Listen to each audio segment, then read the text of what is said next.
प्रभु यीशु मसीह के नाम से आप सभी लोगों को मसीही वंदना कहना चाहते हैं। और खासकर जितने भी दर्शक इसको भारतवर्ष में देख रहे हैं, सारे भारतीय नागरिक को हमारे 79th इंडिपेंडेंस डे का हार्दिक अभिनंदन।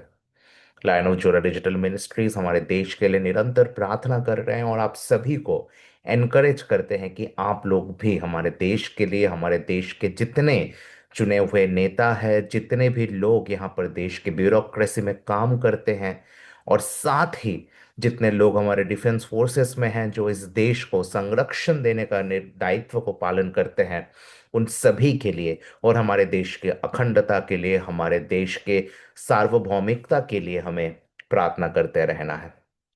क्योंकि परमेश्वर ने हमें इस देश में रखा है ताकि हम इस देश के लिए, इस देश की अखंडता के लिए, इस देश के सारे नेताओं के लिए, प्रशासन के लिए, इस देश के हर एक लोगों के लिए हम लोग प्रार्थना कर सकें। कल लायन ऑफ जुड़ा डिजिटल मिनिस्ट्रीज में हम लोग एक वीडियो को अपलोड किए थे, जिस पे हमने कहा था कि मसीह में रहते हुए आजाद होने का मतलब क्या है। प्रभु यीशु मसीह ने हमें किन चीजों से आजाद किया था। अगर आप लोगों ने उस वीडियो को नहीं देखा है तो फिर आप उस वीडियो को देख सकते हैं। उस वीडियो का भी डिस्क्रिप लिंक हम लोग के डिस्क्रिप्शन में है, तो उसको आप लोग जाके देख के उसके बाद अगर आप इस वीडियो को देखेंगे तो शायद आपको थोड़ा और बेहतर तरीके से समझ आएगा। बट मैंने कल आप लोग को एक बात कहा था, वो ये है कि हम लोग आज ये देखने का कोशिश करेंगे कि हाँ, प्रभु यीशु मसीह में तो हम आजाद हैं, लेकिन अभी भी हम लोग किस चीज के दास हैं। इसीलिए जो हमारे ये 2 पार्ट का ये छोटा सा वीडियो सीरीज है, उसका टाइटल ही था that we are freed yet we are enslaved. तो आज आजादी के जश्न के बीच में हम लोग देखेंगे कि किस तरीके से अभी भी हम लोग एनस्लेव्ड है, किस चीज का अभी भी हम लोग दास है। कल जिन लोगों ने वीडियो को देखा है वो लोग जरूर से इस बात को कह पाएंगे कि हाँ, हम सभी लोग धार्मिकता के दास हैं। और प्रभु के दास पौलुस इस बात को लिखते हैं रोमियो के 6 अध्याय में। जो पत्री उन्होंने रोम की कलीसिया को लिखी थी, उसकी 6 अध्याय के 17 और 18 आयत में अंग्रेजी में इस प्रकार लिखा है, you have been set free from sin and have become slaves to righteousness. आप लोग क्या हुए हो? पाप से तो छुड़ाए गए हो, लेकिन उसके बाद आप लोग धार्मिकता के दास हो गए हो। पुराने समय पे जब भी युद्ध होता था, तो युद्ध में जब एक राजा दूसरे राजा को हराता था, तो जो दूसरा राजा था उसके जो दास थे वो क्या होते थे, जिस राजा ने जीता है उसके दास बन जाते थे। फॉर एग्जाम्पल, अगर मैं एक प्रांत के राजा का दास हूं और दूसरे प्रांत के राजा ने मेरे राजा को हराया है, तो मैं उस जीतने वाले राजा का दास बन जाता हूं ऑटोमेटिकली, अगर मैं जिंदा रहता हूं तो। यहां पर हम लोग कुछ वैसा ही कंसेप्ट को हम लोग देख रहे हैं। हिस्टोरिकल इलस्ट्रेशन पे हम लोग आएंगे, लेकिन उससे पहले हमें एक शब्द को सीखना जरूरी है, और वो है डोलोस। आप लोग कमेंट में बताइए कि कल हम लोगों ने कौन सा यूनानी भाषा का शब्द सीखा था। आज जो शब्द को हम लोग सीखेंगे दैट इज डोलोस। डोलोस शब्द जो इस्तेमाल हो रही है इन 2 आयतों में, इसका मतलब होता है अ बॉन्ड सर्वेंट। एक ऐसा दास जिसको एक बॉन्ड देके, एक वाचा के साथ खरीदा गया है। एक वाचा के साथ, वाचा दिया हुआ, प्रॉमिस दिया हुआ एक दास को खरीदा जाना, उसको हम लोग कहते हैं डोलोस, a bond servant, a servant that has been bought by a bond, by a covenant. और हम सभी को पौलुस कह रहे हैं कि हम लोग क्या है, एक बॉन्ड सर्वेंट है, एक वाचा दिए दे के खरीदा गए दास है हम लोग। किसके? धार्मिकता के। और हम सब जानते हैं कि धार्मिकता परमेश्वर का प्रमुख गुण है। तो इस वजह से हम लोग किसके दास हुए? हम सभी लोग परमेश्वर के दास होते हैं। हिस्टोरिकल इलस्ट्रेशन पे अगर हम लोग चाहे तो रोमी समय पे एक स्लेव्स का यानी कि दास प्रथा बहुत ही कॉमन था वहां पर। जैसे आज के दिन में अगर हम दास शब्द को इस्तेमाल करते हैं तो फिर वो बहुत ही नकारात्मक तरीके से होता है। As a matter of fact, हमारे संविधान में दास, ऐसे स्लेव बना के रखना, दास बना के रखना, इस चीज को अपराध भी कहा गया है। आप भारत में इस चीज को नहीं कह कर सकते। लेकिन रोमी समय में क्या होता था, दास होना एक बहुत ही नकारात्मक चीज नहीं मानी जाती थी। रोमी समय पे we can see that a freed slave could willingly rebind himself to a master he loved. अगर मेरा एक दास है और मैं उसको कहा कि भाई तुम आज से आजाद हो, अब तुम्हें मेरे लिए काम करने का जरूरत नहीं है, पर वो कहता है कि नहीं, हम आपसे प्रेम करते हैं, हम आपके साथ रहना चाहते हैं, मुझे आजाद नहीं होना है, मुझे आपका दास बने रहना है, क्योंकि मालिक मैं तुझसे प्रेम करता हूं। तो फिर वो दास क्या करेगा, अपने कान में एक छेद करेगा, he will piers his year. ठीक है, एक ऐसा चिन्ह वो दिखाता है कि मैं अपने दास को छोड़ के नहीं जाऊंगा, सॉरी, मैं अपने मालिक को छोड़ के नहीं जाऊंगा, क्योंकि मैं अपने मालिक से प्रेम करता हूं। हम लोग भी प्रभु यीशु मसीह के दास अगर हम लोग कहते हैं अपने आप को, तो हमें जबरदस्ती प्रभु यीशु मसीह ने दास नहीं बनाया है। प्रभु यीशु मसीह कहते हैं कि अगर तू मुझसे प्रेम करता है तो मेरी आज्ञाओं को मानेगा। यीशु ने अपना लहू सभी के लिए दिया, लेकिन उसके महत्व को समझ के, उस लहू की कीमत को समझ के, कौन अपने आप को प्रभु यीशु मसीह का दास बनाएगा? जो यीशु के आज्ञाओं को प्रेम से मानना चाहता है। बाइबल में प्रेम सिर्फ एक भावना नहीं है, प्रेम एक क्रिया है।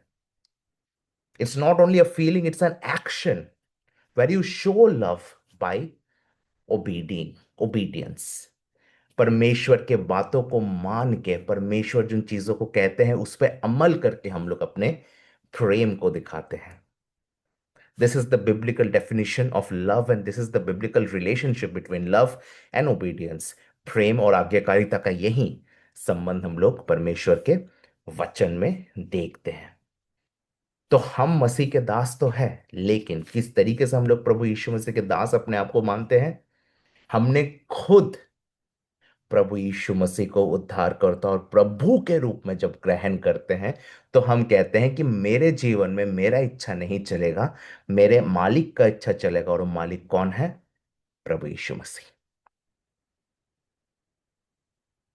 सो जब प्रभु यीशु मसीह हमें पाप से छुड़ाते हैं, so we are not freed to be masterless, but we are free to belong to Christ. हम लोग पाप के अब दास नहीं है, लेकिन हम लोग मसीह के साथ चलने के लिए आजाद है। So there is a difference there. और एक और चीज हमें देखना है, जैसे हम लोग पाप के दास है, साथ ही हम लोग प्रेम के भी दास बन जाते हैं, भय के नहीं। राइट, और slavery is rooted in love and not in fear. हम लोग अपने मालिक से डरते नहीं हैं, भक्ति रखते हैं, लेकिन डरते नहीं है कि अगर हम उसकी बात नहीं मानेंगे तो फिर शायद हमको नरक में फेंका जाएगा। नरक के भय से आप प्रभु यीशु मसीह के पीछे नहीं चल सकते। There is only one thing, you cannot walk behind Christ by looking into the blessings of heaven और अर्थली ब्लेसिंग्स, और fearing the condemnation of hell. आप मसीह यीशु के पीछे केवल और केवल एक ही चीज से आप चल सकते हैं। There is only one driving force to walk behind Christ, and that is the love. और जो उस प्रेम का शुरुआत हमने नहीं, मसीह यीशु ने किया, जब उन्होंने हमारे लिए अपने लहू को बहाया। तो हम क्या उस लहू के महत्व को समझ के चलते हैं? तो फिर हम लोग भय के दास नहीं रहे, हम लोग प्रेम के दास बन जाते हैं। इसीलिए पौलुस कहता है गलातियों 2:20 में कि मैं मसीह के साथ क्रूशित हुआ हूं, और मैं नहीं, अब मसीह मेरे में जिंदा है।